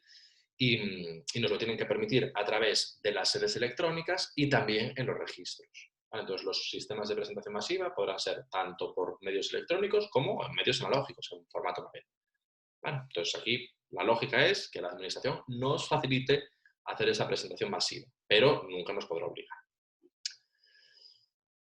Y luego, lo que nos dicen también aquí, y esto relacionado con la solicitud que os enseñé antes de mi procedimiento, es que los solicitantes pueden acompañar, junto con su solicitud, cualquier otro documento que les parezca oportuno. Entonces tú, a lo mejor para acreditar lo que alegas o para reforzar tus argumentos, puedes presentar documentos a mayores, los que te parezca oportunos. Cualquier documento, cualquier elemento que te parezca conveniente para completar el modelo, pues lo podrás hacer. Y luego, punto quinto, también relacionado con cosa que comentaba antes, nos habla de los sistemas normalizados. Bueno, pues decía, los modelos normalizados son modelos que vienen predefinidos, básicamente, que solo hay que rellenar o corregir algunas cositas. Entonces, aquí nos habla como de dos posibilidades, ¿no? Nos dice que los sistemas normalizados pueden incluir comprobaciones automáticas de la información que se ha aportado respecto a datos almacenados. O sea, se puede contrastar lo que tú estás poniendo con la información que tiene la administración previamente, se contrasta y si hay a lo mejor cosas que no concuerdan, pues te saltaría un aviso. Y luego incluso, y este yo creo que es con el que vais a estar más familiarizados, incluso cabe la posibilidad de que la administración nos ofrezca un formulario ya cumplimentado, o sea, ya hecho, y que tú solamente tengas que comprobarlo. ¿Vale? ¿Por qué os digo que es con el que vais a estar más familiarizados? Porque esto es lo que pasa con la renta, con la declaración de la renta. O sea, tú sacas el borrador y te dan ya todo hecho. Tú compruebas, si está todo bien, pues para adelante. O sea, no te complicas nada. Ahora, si hay algo que falte, pues lo tendrás que corregir. Pero en principio te sacan el borrador, ya está todo cumplimentado, todo rellenadito y tiras para adelante. Y de hecho, como ahora la potencia informática que tiene la agencia tributaria es brutal, pues la mayoría de las veces viene todo. O sea, te cruzan los datos con bancos, con otros estados incluso, con seguridad social, con ONGs, te cruzan todos los datos y la verdad es que el borrador suele ser bastante preciso. Vale, entonces eso, respecto a los modelos normalizados, esas dos opciones. Y luego el punto sexto de lo que nos habla es que si hay un procedimiento administrativo que exige un modelo específico de solicitud, estos van a ser de uso obligatorio. Entonces, si para un procedimiento en concreto la administración establece un modelo determinado, será obligatorio usar ese modelo determinado. Vale, lógico, ¿no? Pues si se ha establecido ese modelo determinado, por algo será, pues lógicamente tendremos que utilizarlo. Vale, y nada, así el 66. Luego, del 67 nos habla de las características específicas cuando hacemos la solicitud de iniciación para un procedimiento de responsabilidad patrimonial. Vale, este artículo muy preguntable, muy preguntable, sobre todo el primer párrafo, pero bueno, muy importante. De hecho, aquí tenemos una de las preguntas clásicas, fáciles, pero de las clásicas. Porque lo primero que nos dicen, algo lógico, es que solamente podemos solicitar la responsabilidad patrimonial cuando no haya prescrito el derecho a reclamar. Lógico, si el derecho está prescrito no lo podemos hacer. Y luego, fundamental, que esta es la pregunta habitual y fácil, es que el derecho a reclamar prescribe al año de que se hayan producido el hecho o los actos que motivan las indemnizaciones o que se manifieste su efecto lesivo. Entonces, la clave, lo más importante, el plazo. Prescripción del derecho a reclamar responsabilidad patrimonial, 1 año. Vale, el plazo de 1 año sería o bien desde la producción de los hechos o bien desde que estos hechos manifiesten su efecto lesivo. Vale, en función de las características, pues sería un momento u otro. Y luego nos dice que si nos encontramos ante daños físicos o psíquicos, el plazo va a empezar a computar desde que te curas o desde que se determinan las secuelas. Vale, y esto es muy lógico y os lo transmito con un ejemplo y seguro que así lo entendéis. Vale, antes para explicaros lo que era la responsabilidad patrimonial, os ponía el clásico ejemplo chorras, pero que se entiende bien, el de la baldosa, ¿no? Tú vas por la calle, hay una baldosa que está mal puesta, que está rota, te tropiezas, te caes, te metes una hostia, te lesionas, te tienen que indemnizar. Vale, aquí tenemos que el plazo para poner la reclamación sería de 1 año, desde la producción de los hechos o manifestación de los efectos lesivos. Vale, pues imaginamos, voy por la calle, me caigo, me resbalo con la baldosa, que está mal puesta, y me meto una hostia de tal calibre que me quedo en coma. Vale, los hechos se produjeron en una fecha determinada y sus efectos lesivos se produjeron en una fecha determinada, que es cuando me caí y me quedé en coma. Vale, si el plazo para el cómputo del... O sea, si el plazo para interponer la reclamación es de 1 año y empieza a contar cuando yo me caigo y me quedo en coma, si estoy en coma 2 años, cuando me despierte del coma, ya habrá transcurrido el plazo para interponer la reclamación. Y está claro que eso no tendría ningún sentido. Entonces, para evitar esas situaciones, lo que dicen es, vale, si es un daño físico o psíquico, ese plazo va a empezar a computar desde que me cure o que se determinen las secuelas, ¿no? Porque lógicamente no pueden obligar a interponer la reclamación, joder, estando en coma en el hospital. Entonces, en esos supuestos, dicen, vale, pues vamos a esperar a que el señor se cure y pueda ir a poner la reclamación y pueda preocuparse de eso y no de su salud. O incluso con el tema de las secuelas, también interesante, porque claro, no es lo mismo, o sea, la indemnización que nos van a dar va a diferir en función de los daños que nos hayan producido. Claro, si yo, yo me despierto, imaginaos, me meto el golpe en la cabeza, claro, no es lo mismo que tenga unas secuelas muy graves y me quede pues, con una hemiplegia para el resto de mi vida, a que el golpe, pues nada, a los 2 meses ya esté como siempre. Pues claro, dependiendo de la gravedad de las secuelas, la reclamación será por una cuantía o por otra. Por lo tanto, para poder interponer la reclamación bien interpuesta, tengo que conocer las secuelas. Vale, entonces, yo creo que es bastante lógico, ¿no? Más o menos el sentido. Vale, entonces, el plazo es de 1 año y puede variar el inicio del cómputo en función de estas circunstancias. Vale, eso es lo más importante. Y luego los otros 2 párrafos estos que tenemos aquí son para casuísticas, para casos muy concretos. Vale, el primer supuesto es el derecho a la indemnización porque se anule, ya sea en vía administrativa o en vía judicial, un acto o una disposición. Vale, pues en ese supuesto el derecho a reclamar también prescribe el año, pero en este caso el año empieza a computar cuando se notifica la resolución administrativa o la sentencia. Entonces aquí lo mismo, plazo de 1 año, varía el inicio del cómputo, que es cuando se ha notificado la resolución o cuando se ha dictado la sentencia definitiva. Y este otro párrafo, este nos habla de supuestos en los que se produzcan daños a los particulares por la aplicación de normas con rango de ley que se declaren inconstitucionales o que sean contrarias al derecho de la Unión Europea. Para esto viene regulado de forma específica en la Ley 40, de hecho veis ahí la referencia. Pero bueno, aquí lo que nos viene a decir, a efectos de Ley 39, que si no me lío mucho, a efectos de Ley 39 nos dice que en esos supuestos de leyes que se declaran inconstitucionales o contrarias al derecho comunitario, el plazo para reclamar la responsabilidad patrimonial también es de 1 año y empieza a computar desde que se publica en el BOE o en el DOE, la sentencia que declara la inconstitucionalidad, que sería en el BOE, o el carácter de esa norma contrario al derecho comunitario, que sería en el Diario Oficial de la Unión Europea. Vale, entonces eso, ley, que se declara inconstitucional y cuya aplicación me ha supuesto un perjuicio, me habilita para interponer reclamación, pero solamente la podré interponer en el año siguiente a que se haya publicado en el BOE la inconstitucionalidad de la ley. Vale, y por la parte de ser contrario a la Unión Europea, pues lo mismo. Vale, pero bueno, son casos más particulares, más difícilmente preguntables de este bloque, muy, muy importante, el punto primero. Vale, eso es totalmente prioritario. Vale, y luego, algún formalismo más. Veíamos anteriormente el contenido mínimo de toda solicitud de responsabilidad patrimonial, y aquí, de toda solicitud en general para un procedimiento administrativo, y aquí nos dicen que a mayores, cuando lo que solicitemos sea responsabilidad patrimonial, habrá que dar más información, o la solicitud tendrá que ser más amplia, habrá que aportar más datos. Porque nos dice que además del contenido básico de todas las solicitudes de iniciación, si lo que pedimos es responsabilidad patrimonial, hay que especificar, primero, lesiones producidas. Eso es muy importante, lógico, ¿no? Para que nos puedan indemnizar, pues habrá que decir cuál es la lesión. Luego, muy importante, la relación de causalidad entre la lesión y el funcionamiento del servicio público. O sea, ¿por qué esa lesión que has tenido, que padeces, se relaciona con el servicio público? ¿No? Es la relación de causalidad, que es un elemento fundamental para que haya responsabilidad patrimonial. Luego, también habría que hacer referencia a la evaluación económica, si se puede cuantificar la lesión que has sufrido, pues habrá que decirlo, habrá que ponerlo en la solicitud. Y luego, muy importante, hacer referencia a cuándo se produjo la lesión, ¿vale? Por ese tema del cómputo de plazos y de la prescripción del derecho.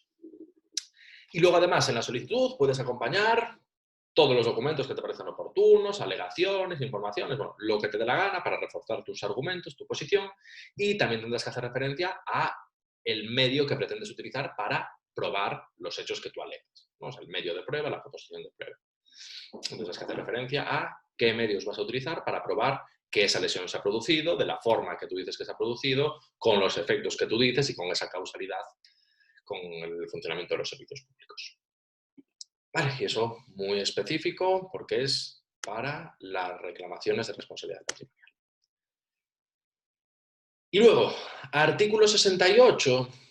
Vale, este también tiene otra de las preguntas súper habituales, muy fácil, pero no por ello menos importante. De hecho, esta es de las que es imperdonable fallar en cualquier examen. O sea, da igual que vayáis a subalternos o al grupo A1 o a lo que sea. Es que da exactamente igual. Esta es una pregunta que la pueden meter en cualquier grupo porque es muy habitual y no la puedes fallar nunca. O sea, jamás de los jamases. Y ahora cuando llegue os lo digo. Lo tened muy claro que aquí tenemos una de las preguntas más fáciles y más habituales. Porque aquí lo que tenemos es la subsanación. Luego también nos hablan de la mejora, pero lo importante es la subsanación. Entonces, aquí lo que tenemos es que si tú presentas una solicitud, pero no reúne los requisitos establecidos, o sea, falta alguna cosa que sea preceptiva, lo que va a hacer la administración es requerirte para que subsanes, o sea, requerirte para que arregles el error. Vale, ¿cuál es la pregunta básica?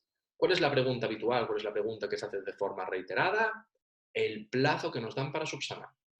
Y entonces, el plazo que nos dan para subsanar, de forma ordinaria, 10 días. Vale, eso es el clásico. ¿Cuál es el periodo de subsanación que establece el artículo 68 de la ley 39? Son 10 días. Vale, entonces, plazo para subsanar son 10 días. Luego que sepáis que la mayoría de los servicios, por lo menos en la Xunta de Galicia, aceptamos los requerimientos de subsanación, aunque nos lleguen bastante más tarde. Pero bueno, como norma general, plazo para subsanar, en la práctica, efectos jurídicos y sobre todo para la oposición, que es lo importante, plazo para subsanar, 10 días.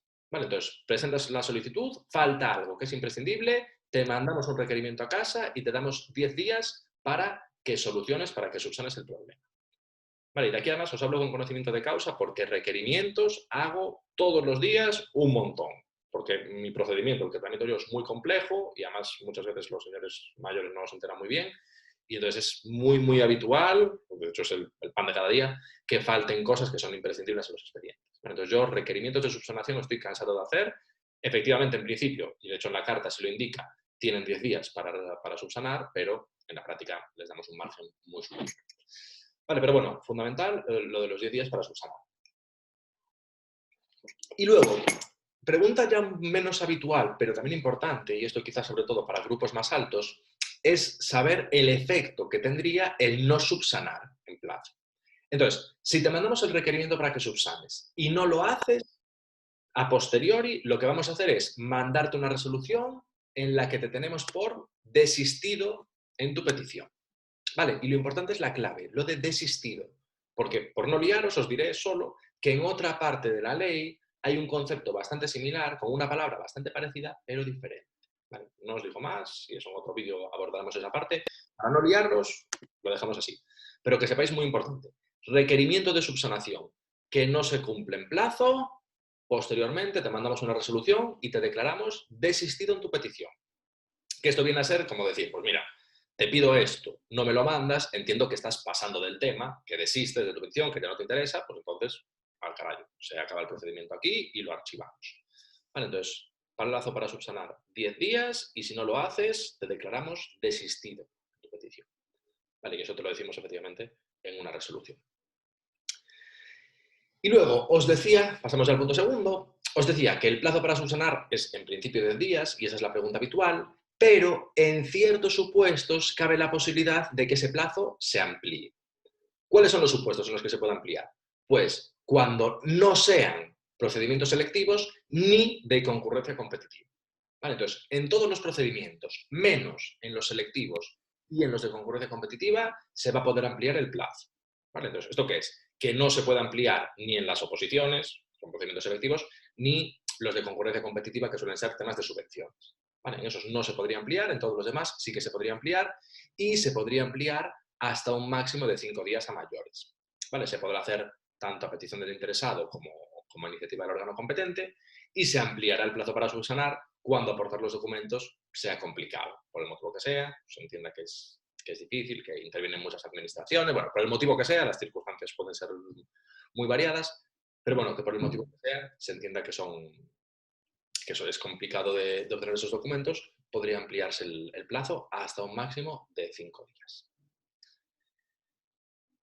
Y luego, punto tercero, ya cambió un poco de tercio, además es algo poco habitual, tenemos que en procedimientos que se inician a solicitud, el órgano competente puede solicitar que modifique o que mejore de forma voluntaria su solicitud. ¿Vale? O sea, ¿esto qué es? Que la solicitud a efectos formales cumple con el mínimo exigible, pero la podrías mejorar y sería más fácil que te diéramos lo que quieres o a lo mejor te dábamos más de lo que quieres. Bueno, que si la mejoras, si cambias un poco algo en tu solicitud, te puede producir efectos beneficiosos. Entonces, te avisamos. Decimos, vale, esto que tienes a mí me vale, o sea, yo te lo voy a tramitar igual. Ahora, si haces esto, pues a lo mejor te doy, en vez de 100 euros, te doy 150. O a lo mejor si haces esto, en vez de darte la ayuda 3 meses, te la doy durante 6. Bueno, yo te aviso y tú, según tu criterio, hazlo o no lo hagas. Entonces, lo que es la modificación o mejora voluntaria, pues sería esto. Vale, y luego de esta circunstancia se va a levantar un acta y se incorpora el procedimiento. O sea que si hacemos ese comentario, esa solicitud de mejora voluntaria, pues lo haremos constar en el expediente y ya está. Vale. Y luego, punto cuarto, este nos habla, veis ahí que hay una referencia al artículo 14. Vale, el artículo 14 lo que regula es los obligados a relacionarse electrónicamente.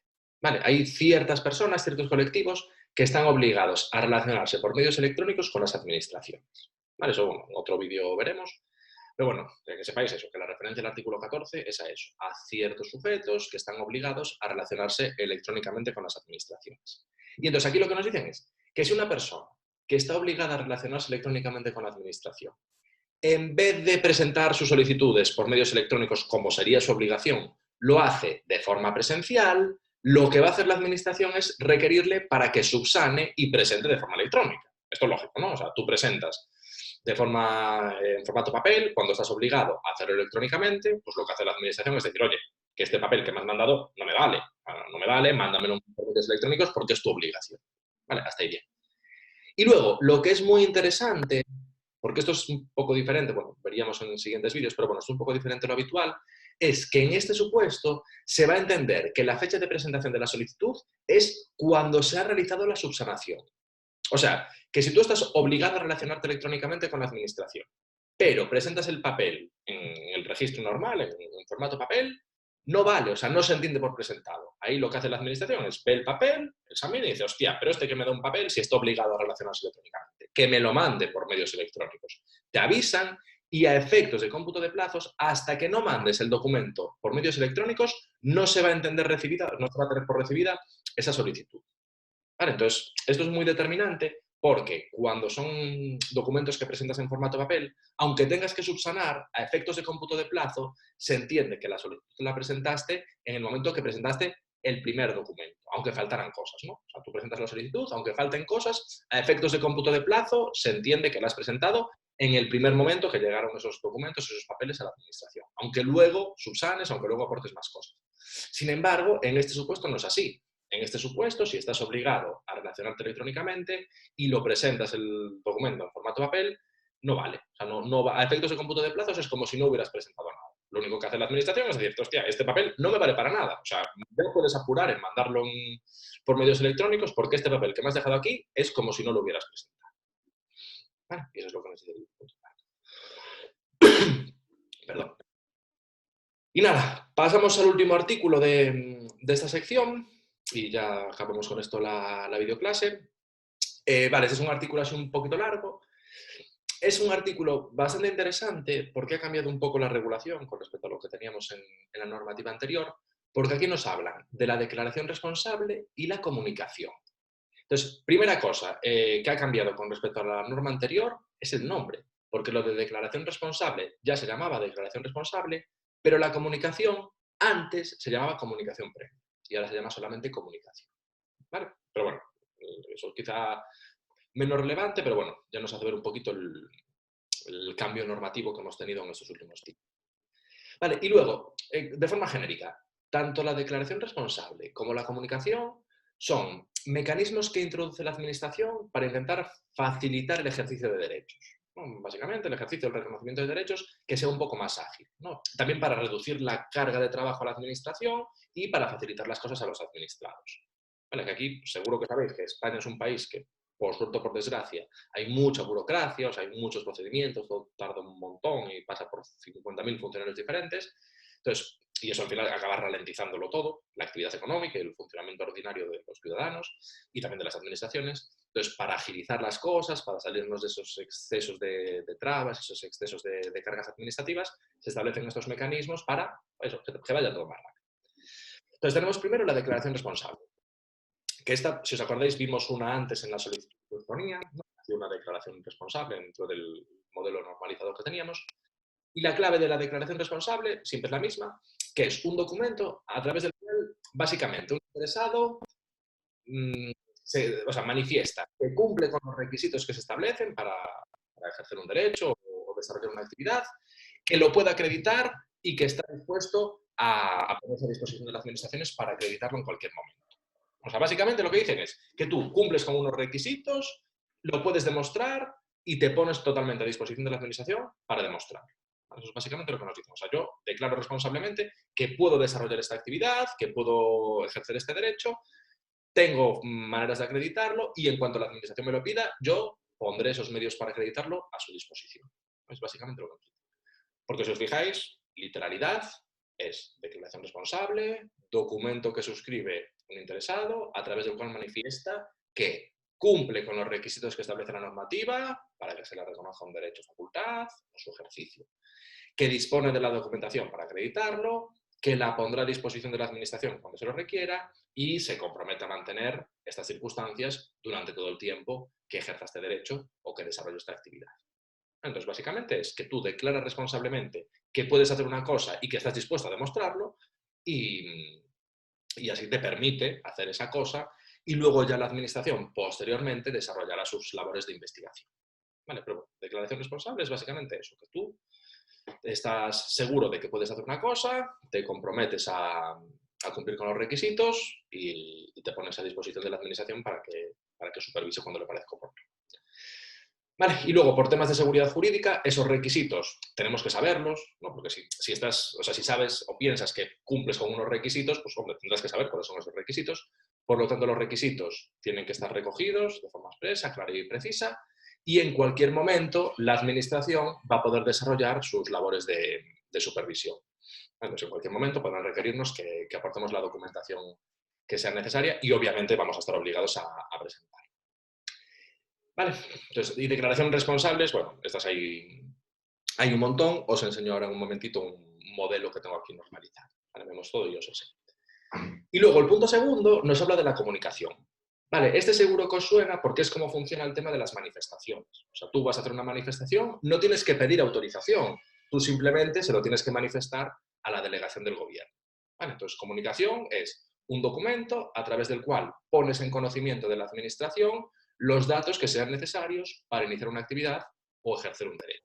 Entonces, básicamente, la comunicación sería eso, un documento a través del cual le manifiestas a la administración que vas a desarrollar una actividad o que vas a ejercer un derecho. Y esto lo he dicho, es lo que ocurre con las manifestaciones. Tú quieres hacer una manifestación, no tienes que pedir autorización a la delegación del gobierno. No, tú le haces una comunicación. Le dices, oye, pues el día este voy a hacer una manifestación de este sitio a este otro para reivindicar esta circunstancia. ¿Vale? Eso es lo que es la comunicación. Luego, tanto la declaración como la comunicación te permiten hacer lo que sea desde el día que la presentas, o sea, desde el mismo día que la presentas, también por temas de agilidad, desde ese mismo día podrás hacer lo que querías hacer. Y luego, incluso con respecto a la comunicación, lo que nos dicen es que se puede presentar incluso en un plazo posterior al inicio de la actividad. Vale, pero esto solamente se va a poder hacer cuando la legislación específica lo prevea de forma expresa. Y luego, el punto cuarto, lo que nos viene a decir básicamente es que no podemos mentir ni en las declaraciones ni en las publicaciones y que si lo hacemos va a tener consecuencias. Porque nos dice inexactitud, falsedad, omisión de carácter esencial o no presentar la documentación cuando nos la requieran, primero y evidentemente nos impide continuar desarrollando esa actividad o ejerciendo ese derecho. O sea, eso por supuesto. Y luego, además, la propia administración puede ser que nos obligue a restituir la situación jurídica como estaba en el origen, o sea, como que arreglemos las cosas, nos puede decir, vale, tú seguro que no puedes seguir haciendo esto y además tienes que arreglar lo que has liado. E incluso también podría imposibilitarnos iniciar un nuevo procedimiento en ese periodo de tiempo. Vale, o sea, lo que os decía, si mientes o falseas de alguna manera, tendrá consecuencias. O sea, no puedes seguir haciendo lo que estabas haciendo y puede ser que te obliguen a restablecer la situación a como estaba anteriormente y que no te dejen volver a ejercer ese derecho, desarrollar esa actividad en un periodo de tiempo determinado. Y luego, punto quinto, y esto es lo que os voy a enseñar en un momentito, las administraciones van a tener modelos normalizados, tanto de declaración responsable como de comunicación, y ahora os enseño una y así ya acabamos. Y luego, por último, nos dice que para una misma actividad solamente nos van a poder pedir o una comunicación o una declaración responsable. Pero no nos van a poder pedir varias para la misma actividad. En el momento que hago una, ya en principio estoy habilitado para desarrollar esa actividad. Pues, por ejemplo, quieres hacer una manifestación, pues no tienes que mandar dos comunicaciones, lógicamente, con una te llegaría. Vale, y nada, así acabaríamos lo que es el articulado. En futuras clases pues intentaremos ir viendo otras partes de la ley, pero bueno, así acabamos esta parte. Os enseño el modelo de declaración responsable y, bueno, os comento una cosilla más y ya finalizamos. Vale, aquí os decía eso, modelo de declaración responsable. Esta es de la página del Estado, de la sede de la Administración del Estado. Y aquí tenemos efectivamente modelo, además este muy adecuado, por eso elegí este, en el contexto en el que estamos. Este es un modelo de declaración responsable para que los trabajadores, pues, cuando estaba más restringido el tema de la circulación por las calles, pues para que ciertos trabajadores pudieran circular por las calles, básicamente. Vale, veis aquí, pues eso, declaración responsable, pim pam pum, una persona, se identifica, representante de este empleador, da información relativa a esa empresa y declaras pues, que es trabajador y que no se puede acoger al permiso retribuido recuperable. Eso, bueno, cuando fue ese periodo de tiempo en el que nadie podía ir a trabajar, que estaba muy restringido el tema de la circulación, pues quien no podía acogerse a ese periodo, a ese permiso retribuido, tenía que ir a trabajar, por desgracia para ellos, y entonces este era el mecanismo que tenían para acreditar que estaban en la calle de forma legal. Vale, entonces esta es la declaración responsable, ya veis, un modelo, y es un modelo normalizado porque ya viene predefinido y solamente habría que rellenar ciertas casillas, ciertos apartados. Vale, y nada. Así lo que sería la videoclase y lo que os dije al principio, os agradecería un montón que me pongáis en los comentarios pues, todas las críticas constructivas que se puedan ocurrir, sugerencias, comentarios, bueno, todo sería bien recibido porque la verdad es que desde la academia queremos prestar el mejor servicio posible a nuestros alumnos y nos sería de mucha ayuda, y a mí en concreto me sería de mucha ayuda, pues saber un poco las demandas y las necesidades. Vale. Y nada, espero que os haya gustado y hasta la próxima.